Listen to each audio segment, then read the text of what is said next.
George Joseph sir, കഴിഞ്ഞ കുറച്ച് ദിവസങ്ങളായി കേരളത്തിൽ സജീവ ചർച്ചാ വിഷയമായ പോലീസിനെ വെല്ലുവിളിച്ച് ഒളിവിലായിരുന്ന ക്രിമിനൽ കേസ് പ്രതി അർജുൻ ആയങ്കി പിടിയിലായിരിക്കുന്നു.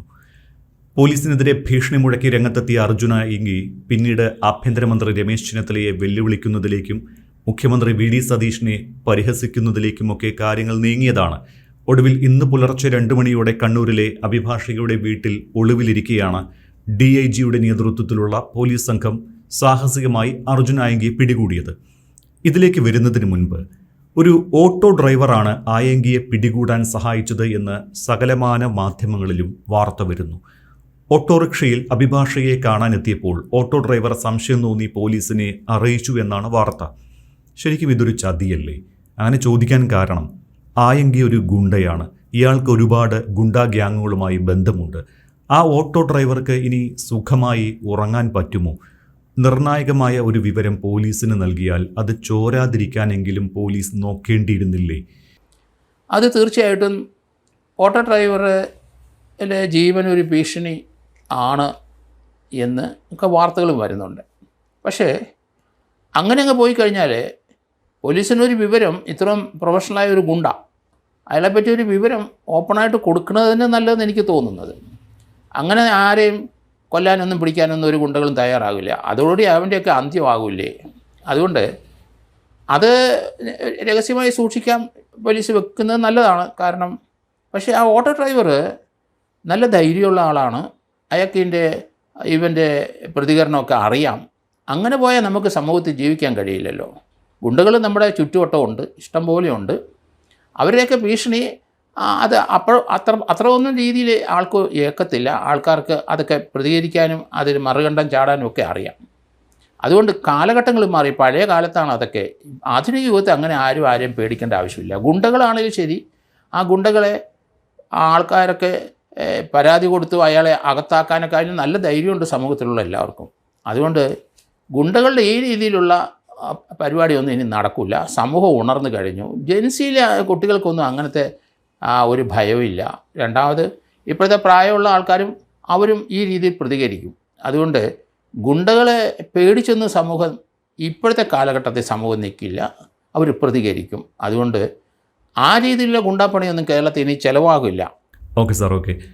അർജുനെ ഓടിച്ചിട്ടാണ് പിടിച്ചത് എന്ന് കമ്മീഷണർ വിജയ് ഭാരത് റെഡ്ഡി പറഞ്ഞിട്ടുണ്ട്. സാർ ഉൾപ്പെടെ പറഞ്ഞത് ഇയാളെ വെടിവെച്ചിട്ട് പിടിക്കണമെന്നായിരുന്നല്ലോ. എന്നിട്ടും റിസ്ക് എടുക്കാൻ തയ്യാറാകാതെ അതിസാഹസികമായാണ് ഇയാളെ ഓടിച്ചിട്ട് പിടികൂടിയത്. മറ്റൊരു വിവാദം ഒഴിവാക്കാൻ പോലീസ് ജാഗ്രതയോടെ പ്രവർത്തിച്ചു എന്ന് കരുതേണ്ടി വരുമോ? എങ്ങനെയായിരുന്നു ഇയാളുടെ അറസ്റ്റ്? പോലീസ് ഇയാളുടെ നീക്കങ്ങൾ മനസ്സിലായിട്ടുണ്ട്. സാധാരണഗതിയിൽ ഒരു ഗുണ്ട മറ്റു ചില ഗുണ്ടകളുടെ സഹായത്തോടെയൊക്കെയാണ് പോകുന്നത്. പക്ഷേ അന്നേരം അവർക്കൊരു ശക്തി ഉണ്ടാവും. പക്ഷേ അങ്ങനെ പോകാൻ സാധിക്കില്ല. കാരണം പോലീസ് വളരെ വിജിലൻ്റാണ്. കേരളത്തിൽ മുഴുവൻ എല്ലാ ജില്ലയും അലർട്ട് ചെയ്തിട്ടുണ്ട്. അതുകൊണ്ട് ഒരു ക്രിമിനലിന് അങ്ങനെ പോയി 2-3 ദിവസമൊക്കെ പോലീസിനെ പറ്റിച്ചൊക്കെ നടക്കാമെങ്കിലും ഇയാൾക്ക് വാഹനത്തിൽ യാത്ര ചെയ്യാൻ കഴിയില്ല. കാരണം കേരളം മുഴുവൻ പോലീസ് അലർട്ടാണ്. അതുകൊണ്ടാണ് ഇയാൾ വാഹനം വിട്ട് ചെറിയ ഓട്ടോ വരെ കയറാൻ തുടങ്ങിയിട്ടുണ്ടാവും. ഒരു കാറ് കണ്ണൂരിൽ ഇയാൾ ഉപയോഗിച്ചിട്ടുണ്ട്. ആ കാറും കസ്റ്റഡിയിൽ എടുത്തിട്ടുണ്ട്. കാരണം നമുക്ക് പല ഗുണ്ടകൾക്കും അറിയാം, വലിയ സാമ്പത്തിക നേട്ടമുള്ളവരാ ഗുണ്ടകളൊക്കെ. ഇപ്പം അവർക്കൊക്കെ വാഹനങ്ങളുണ്ട്. അവർ വിചാരിച്ച അവരുടെ കൂടെയുള്ള ഗുണ്ടകളുടെ സഹായികൾ വാഹനം റെൻ്റ് ഔട്ട് ചെയ്യുന്നുണ്ട്. അപ്പം അത് തന്നെയല്ലേ ഇവിടെ അർജുൻ ആയങ്കിയെ നമ്മൾ മനസ്സിലാക്കണം. അയാൾ സ്വർണം പൊട്ടിക്കുന്ന ആളാണ്. അയാളൊരു മർഡർ കേസിലെ പ്രതിയാണ്. 5 പേര് അവിടെ സ്വർണം പൊട്ടിച്ച് കൊണ്ടുവന്ന ആ സ്വർണം തിരിച്ചു പിടിക്കാൻ ശ്രമിച്ച ആൾക്കാരുടെ കൂടെ അർജുൻ ആയങ്കിയുണ്ട്. അങ്ങനെ അവരുടെ കാറുകൾ തമ്മിൽ കൂട്ടിയിടിച്ച് അങ്ങനെ ആ ചേസിങ്ങിൽ 5 പേര് കൊല്ലപ്പെട്ട കോഴിക്കോട് സംഭവം ഉണ്ടായിട്ടുണ്ട്. അപ്പോൾ അതിൽ ഈ കേസിൽ ഇയാൾ പ്രതിയാണ്. അപ്പം അത് തന്നെയല്ല, ഇയാളെപ്പറ്റി നമ്മൾ നന്നായിട്ട് ഇനി പഠിക്കേണ്ടിയിരിക്കുന്നു. ഇയാൾക്ക് കൊല്ലാൻ മടിയൊന്നുമില്ലാത്ത ആളാണ്. ആരെ വേണമെങ്കിലും കൊല്ലും. കാരണം ചേസ് ചെയ്ത സമയത്ത് 5 പേരെ കൊന്നവരാണ്. പിന്നെ സ്വർണം അവിടുന്ന് അതിൻ്റെ ടാക്സ് എല്ലാം വെട്ടിച്ച് പലരും കള്ളക്കടത്ത് നടത്തി ഫ്ലൈറ്റിൽ അത് സൊല്യൂഷനായിട്ട് അല്ലെങ്കിൽ അത് ഉരുക്കി ദ്രാവകമായിട്ടും അങ്ങനെ പല രീതിയിലാണ് കടത്തിക്കൊണ്ട് വരുന്നത്. അങ്ങനെ കൊണ്ടുവരുന്ന സ്വർണം എയർപോർട്ടിൽ നിന്ന് വെളിയിലോട്ടായി കഴിഞ്ഞാൽ അത് കൊണ്ടുപോകാനായിട്ട് അതിൻ്റെ ആൾക്കാർ വരും. അവർ കൊണ്ടുപോകുമ്പം അവരെ ചേസ് ചെയ്ത് ആ സ്വർണം വീണ്ടും അർജുൻ ആയങ്കിയെ പോലുള്ള സംഘങ്ങൾ തട്ടിയെടുക്കും. അപ്പം 8-10 കാറുകൾ തമ്മിൽ പരസ്പര ഓട്ടവും അത് ബ്ലോക്കിങ്ങും ക്രോസിങ്ങും. അങ്ങനെ കോഴിക്കോട് ആണ് 5 പേര് മരിച്ചത്. പരസ്പരം കാറ് അതിശക്തമായിട്ട് ചേസ് ചെയ്ത് ഇടിച്ചു, ക്രോസ് ചെയ്തു, അങ്ങനെ പല വണ്ടികളും കൂട്ടിയിടിച്ചു, അങ്ങനെ 5 പേര് കൊല്ലപ്പെട്ടു. അങ്ങനെ ഒരു കേസ് കൂടി എടുത്തിട്ടുണ്ട്. അപ്പോൾ വയലൻസ് യൂസ് ചെയ്യുന്നതിന് ഒരു മടിയില്ലാത്ത ഇതുപോലുള്ള സാമൂഹിക ദ്രോഹികളൊന്നും നമുക്ക് സമൂഹത്തിൽ ആവശ്യമില്ല. അതുകൊണ്ട് പൊതുജനങ്ങൾക്ക് അതറിയാം. അതുകൊണ്ട് ഓട്ടോ ഡ്രൈവർ നല്ല ധൈര്യസമേതം ആ ഓട്ടോ ഡ്രൈവർ അത് പാസ് ഓൺ ചെയ്തു.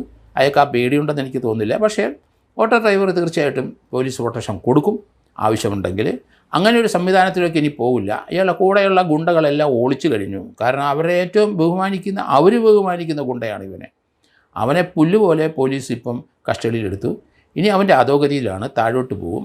പക്ഷേ അവനെ അറസ്റ്റ് ചെയ്തിട്ടും മാനസികമായി കീഴടങ്ങാത്ത രീതിയിലുള്ള സംസാരങ്ങൾ അവൻ സംസാരിച്ച് അറസ്റ്റ് ചെയ്ത് കഴിഞ്ഞ ഉടനെ കടലിൽ പോയ കടലിൽ മുങ്ങിത്താന്ന ആളെ കണ്ടെത്തിയോ പോലീസെ എന്നാണ് ചോദിച്ചത്. പോലീസിനെ കളിയാക്കിക്കൊണ്ട്, സമൂഹത്തിനെ കളിയാക്കിക്കൊണ്ട്, നമ്മുടെ സിസ്റ്റത്തിനെ കളിയാക്കിക്കൊണ്ട് ജീവിക്കുന്ന ഒരു ക്രിമിനലിനെ ഒരിക്കലും സമൂഹത്തിൽ ആവശ്യമില്ല. അതുകൊണ്ടാണ് ഞാൻ പറഞ്ഞത് അങ്ങനെയുള്ളവനെ വെടിവെച്ച് തന്നെ പിടിക്കണമെന്ന്.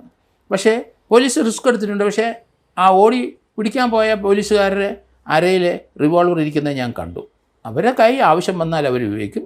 അത് വയലൻസ്, കാരണം അത് അങ്ങനെയൊന്നും പോലീസ് ഭീരുവായിട്ട് മുന്നോട്ട് പോവില്ല. അവരെ ആവശ്യത്തിനുള്ള ആയുധങ്ങളുണ്ട്. റിവോൾവർ അവനെ അറസ്റ്റ് ചെയ്യുന്ന സമയത്ത് ഓടിച്ചിട്ട് പിടിക്കുന്ന സമയത്ത് ഒരു പോലീസുകാരന് അവനെ എതിർക്കുകയോ മറ്റു രീതിയിൽ പോലീസിന് അവർ ഭീഷണിയോ അല്ലെങ്കിൽ പോലീസിന് ജീവൻ അപകടം വരുന്ന ഒരു സിറ്റുവേഷൻ ഉണ്ടെങ്കിൽ അപ്പോഴേ വെടിവെക്കും.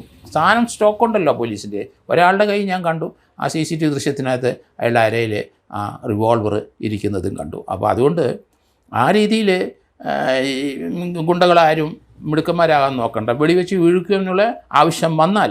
പക്ഷേ അല്ലാതെ തന്നെ, കാരണം ഇവൻ ഒറ്റയ്ക്ക് ആയുധമില്ലാതെ ഒറ്റയ്ക്ക് പോവുകയാണ് ഇപ്പം. കാരണം ഇവനെ പിടിക്കാതിരിക്കാനുള്ള ക്രിമിനലായ അവൻ്റെ ഒരു തന്ത്രമാണ്. അവൻ കാറിൽ കയറത്തില്ല. കഴിവുള്ള ചെറിയ ചെറിയ ബിറ്റ് ഓട്ടങ്ങളെല്ലാം ഓട്ടോറിക്ഷയിൽ കയറിപ്പോവും. അവിടെ ഒരു വക്കീലിനെ കാണാൻ അവരുടെ ഫ്ലാറ്റിൻ്റെ അവിടെ വന്നതാണ്. അപ്പോഴാണ് പിടി വീണിരിക്കുന്നത്.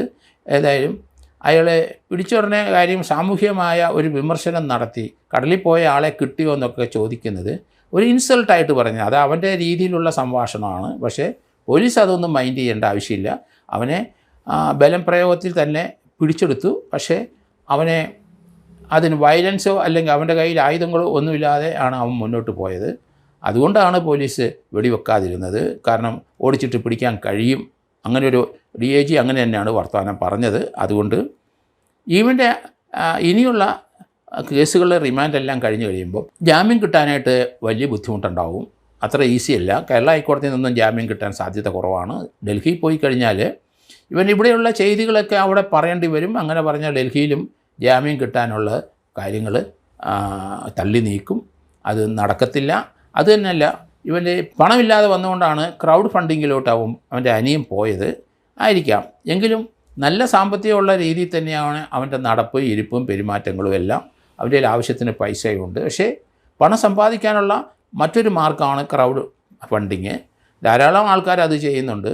അതുകൊണ്ട് ആ രീതി ക്രിമിനൽസും ചെയ്യുന്നുണ്ട്. അപ്പോൾ ഇവനെ ഉദ്ദേശിച്ചാണ് ആ ക്രൗഡ് ഫണ്ടിങ് അവർ നോക്കുന്നതെന്ന് തോന്നിക്കഴിഞ്ഞാൽ ആൻറ്റി സോഷ്യൽ എലിമെൻറ്റ്സ് ഇവനെ സപ്പോർട്ട് ചെയ്യുന്ന ആൾക്കാരുമൊക്കെ 1000-2000 രൂപ ഒക്കെ അയച്ചു കൊടുത്ത് നല്ലൊരു സംഖ്യ അവന് പണമായിട്ട് ലഭിക്കുകയും ചെയ്യും. ഇങ്ങനെയൊക്കെയാണ് ഗുണ്ടകൾ ജീവിക്കുന്നതെന്ന് നമ്മൾ മനസ്സിലാക്കിക്കൊള്ളണം. സാർ, ഓക്കെ, ഇവിടെ ഈ അർജുൻ ആയങ്കിയെ പിടിക്കാൻ പോലീസ് കറങ്ങിയിട്ടൊന്നുമില്ല എന്നും അവൻ തന്നെയാണ് കറങ്ങിയത് എന്നുമാണ് ADGP P. വിജയൻ പറഞ്ഞത്. അവനാണ് പോലീസിനെ പേടിച്ച് പല ദിക്കുകളിലേക്കും ഓടിപ്പോയത്. പോലീസുകാർ പോലീസിൻ്റെ സ്ട്രാറ്റജിക്ക് അനുസരിച്ചാണ് നീങ്ങിയത് എന്നുകൂടി ADGP പറയുന്നുണ്ട്. ശരിക്കും അതായിരുന്നോ ശരി? അത് തന്നെയാണെന്ന് ശരിയെന്ന് എനിക്ക് തോന്നുന്നത്. കാരണം ഇവനല്ലേ പേടിച്ചോടിയതേ. പോലീസ് എല്ലായിടത്തും ഉണ്ടല്ലോ. കാരണം പോലീസ് സ്റ്റേഷനിൽ കേരളത്തിലെ ഓരോ ജില്ലയിലും ഉള്ള പോലീസ് സ്റ്റേഷൻ ലിമിറ്റിൽ ആ പോലീസ് ഉദ്യോഗസ്ഥന്മാരെല്ലാം അലർട്ടാവും. പിന്നെ എങ്ങനെയാണ് ഒരാൾക്ക് മൂവ് ചെയ്യാൻ പറ്റുന്നത്? കേരളം മൊത്തം പോലീസ് മൊബിലൈസ് ചെയ്തിരുന്നു. കാരണം ഇങ്ങനെ സമൂഹത്തിനെ ഭീഷണിപ്പെടുത്തുന്നത് മുഖ്യമന്ത്രിയെയും ഭരണഘടന അനുസരിച്ചുള്ള ഒരു മുഖ്യമന്ത്രിയെയും ഭരണഘടന അനുസരിച്ച് ആഭ്യന്തരമന്ത്രിയൊക്കെ ഭീഷണിപ്പെടുത്തുന്ന ഒരാൾ തീർച്ചയായിട്ടും അയാൾ സമൂഹത്തിൽ ജീവിക്കാൻ അർഹനല്ല. നമ്മുടെ ജനാധിപത്യ ഈ യുഗത്തിൽ ഇതുപോലെയുള്ള വട്ടന്മാരുണ്ടെങ്കിൽ അവനെ ഒന്നെങ്കിൽ ശിക്ഷിപ്പിക്കുക, അല്ലെങ്കിൽ അവനെ വെടിവെച്ച് താഴെയിടുക, എന്നിട്ട് അവനെതിരായിട്ട് നടപടി നോക്കുക. അങ്ങനെ പറ്റുള്ളൂ. ജനാധിപത്യ യുഗത്തിൽ അങ്ങനെയാണ്. ഇവൻ്റെ വെല്ലുവിളി മുഴുവൻ ജനാധിപത്യ സംവിധാനത്തിനെയാണ് വെല്ലുവിളിച്ചിരിക്കുന്നത്.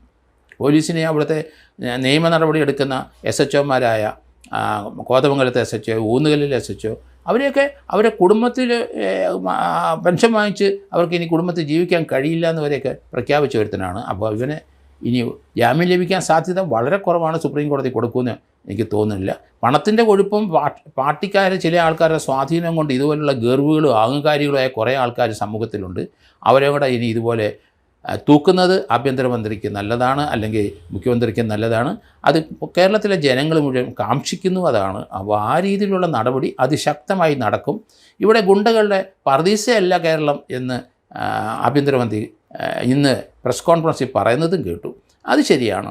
അങ്ങനെയൊക്കെ ചില ഗുണ്ടകൾക്ക് ഒക്കെ ചില ആശകളും ആഗ്രഹങ്ങളൊക്കെ ഉണ്ടെങ്കിലും കേരളത്തിൽ അത് നടക്കില്ല, അത് ഉറപ്പ്. കാരണം ഇവിടെ ജനാധിപത്യത്തിലുള്ള ആൾക്കാരും, അത് CPM ആയാലും ശരി, കോൺഗ്രസ് ആയാലും ശരി, അതുപോലെ ഏത് രാഷ്ട്രീയ പാർട്ടി ആയാലും ശരി, അവർ ജനാധിപത്യത്തിൽ വിശ്വസിക്കുന്നവരാണ്. അവർ ഭരണഘടന അനുസരിച്ചുള്ള കാര്യങ്ങൾ നിൽക്കുന്നവരാണ്.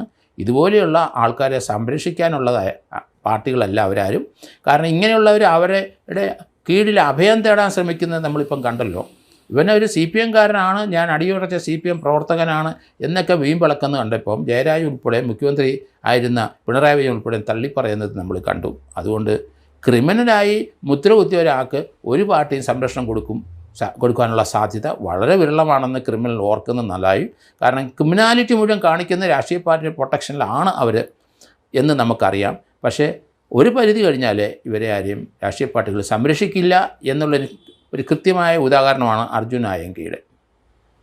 ഓക്കെ സാർ, ശരിക്കും മറ്റൊരു സംശയം ഇവിടെ തോന്നുന്നത്, ഒരുപാട് ഗുണ്ടകൾ ഇതിനു മുൻപും പോലീസിനെ ഭീഷണിപ്പെടുത്തിയിട്ടുണ്ട്. അന്നൊന്നും ആരും അതിന് അത്ര പ്രാധാന്യം നൽകിയിട്ടുമില്ല. പക്ഷേ ആയങ്കി ഒരു ക്രിമിനലാണ്, എന്നിട്ട് കൂടി അയാളുടെ ഭീഷണിക്ക് വലിയ വാർത്താ പ്രാധാന്യം കിട്ടുന്നു. കേരളം മൊത്തം ചർച്ചയാകുന്നു. ഒരു PR വർക്ക് പോലെ ശരിക്കും തോന്നിപ്പോകുന്ന അവസ്ഥയുണ്ടായിട്ടുണ്ട്. ഈ ഓപ്പറേഷൻ തൂഫാനൊക്കെ പോലെ ഗുണ്ടകളെയും തൂക്കാൻ തുടങ്ങി എന്നൊക്കെ വരുത്തി തീർക്കാനുള്ള ഒരു ബോധപൂർവമായ ശ്രമം ഉണ്ടായോ?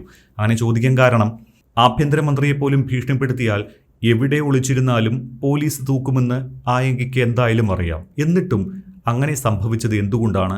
ആയങ്കിയുടേത് ഒരു നാടകമായിരുന്നു. ആയങ്കിയുടെ ഒരു നാടകമാണെന്ന് എനിക്ക് തോന്നുന്നില്ല. അയാളുടെ സ്വഭാവം അങ്ങനെയാണ്. അത് ഒരു ക്രിമിനാലിറ്റി ചെറുപ്പം മുതലേ ക്രിമിനാലിറ്റി വളർന്നു വന്നവനാണ്. അവൻ്റെ അനിയനും അവൻ്റെ ചേട്ടനും അവനെ സപ്പോർട്ട് ചെയ്യുന്നത് നമ്മൾ കണ്ടില്ലേ.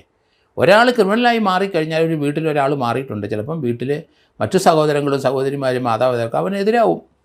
പിന്നെ മകനായി പോയതുകൊണ്ട് ചിലപ്പോൾ അവർ ചില സംരക്ഷണം കൊടുക്കുമെന്നല്ലാതെ, ഇങ്ങനെയുള്ള സാമൂഹ്യ ദ്രോഹികൾ ഒരു വീട്ടിലുണ്ടെങ്കിൽ അയാളുടെ അനിയനും ജ്യേഷ്ഠനും അതിനെ സപ്പോർട്ട് ചെയ്ത് കാണുന്നുണ്ടെങ്കിൽ ആ ഒരു കുടുംബം മുഴുവൻ ക്രിമിനാലിറ്റി തന്നെയാണ് സഞ്ചരിക്കുന്നത്.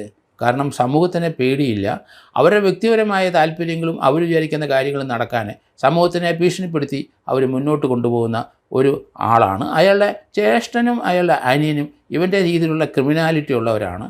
അതുകൊണ്ട് അവരെ അറസ്റ്റ് ചെയ്തിട്ടുണ്ട്. തൽക്കാലം അതിൽ ജ്യേഷ്ഠൻ ജാമ്യത്തിൽ പോയി, അനിയൻ അവിടെ ഇപ്പം പോലീസിൽ അറസ്റ്റ് റെക്കോർഡ് ചെയ്തിട്ടുണ്ട്. നമുക്ക് ഇതിനകത്ത് ഈ ഓപ്പറേഷൻ തുഫാൻ പോലെ ആൾക്കാരെ തൂക്കിയേ പറ്റുള്ളൂ കേരളത്തിൽ. കാരണം നമ്മുടെ കുട്ടികൾ ഇത് TV-യിലും സോഷ്യൽ മീഡിയയിലും എല്ലാം ഇതുപോലെയുള്ള ഗുണ്ടകൾക്കുള്ള പ്രാധാന്യം കൊടുക്കുന്നു സമൂഹം എന്നൊരു തോന്നൽ വരും. പക്ഷേ ആ ഗുണ്ടകളുടെ അവസ്ഥ നമ്മൾ കാണിക്കണം. അങ്ങനെയൊക്കെ അവർ സോഷ്യൽ മീഡിയയിലൊക്കെ ആർക്കും കയറി, ഏത് ഗുണ്ടകൾക്കും ഏത് മലിന സ്വഭാവമുള്ളവനും കയറി പ്രസംഗിക്കാമല്ലോ. അതുകൊണ്ട് അങ്ങനെയുള്ളവരെ കാണുന്ന കുട്ടികൾ ആ രീതിയിലേക്ക് സഞ്ചരിക്കാനുള്ള സാധ്യത വളരെ കൂടുതലാണ്. പക്ഷേ അങ്ങനെയുള്ളവരുടെ അനുഭവം എന്താണെന്നുള്ളത് നമ്മൾ കാണിച്ചു കൊടുക്കണം. അതുകൊണ്ട് അതിശക്തമായ നടപടി ഇവനെതിരായിട്ടുണ്ടാകണം.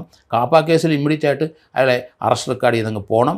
അതോടൊപ്പം തന്നെ ഇയാളുടെ കേസുകൾ, പഴയ കേസുകൾ മുഴുവൻ ട്രയൽ അടിയന്തരമായിട്ട് നടത്തി ഇവനെ ശിക്ഷിക്കണം. അതുകൂടാതെ കേരള പോലീസ് ശ്രദ്ധിക്കേണ്ട ചില കാര്യങ്ങളുണ്ട്. കാരണം ലോ ആൻഡ് ഓർഡർ കേസിനകത്തൊക്കെയാണ് ശിക്ഷയൊന്നും ആവശ്യമില്ല. RDOയുടെ അവിടെ സെക്യൂരിറ്റി വെപ്പിക്കണം. കേരളത്തിലുള്ള ഗുണ്ടകൾ എത്രയായാലും 10,000-2,000 ഗുണ്ടകൾ കാണും. ആ 2,000 ഗുണ്ടകൾക്ക് കേസുണ്ടാവും. അവരെ അതാത് പോലീസ് സ്റ്റേഷനിലുള്ള SHOമാർ 107 അവർക്ക് സെക്യൂരിറ്റി പ്രൊസീഡിങ്സ് എടുക്കണം.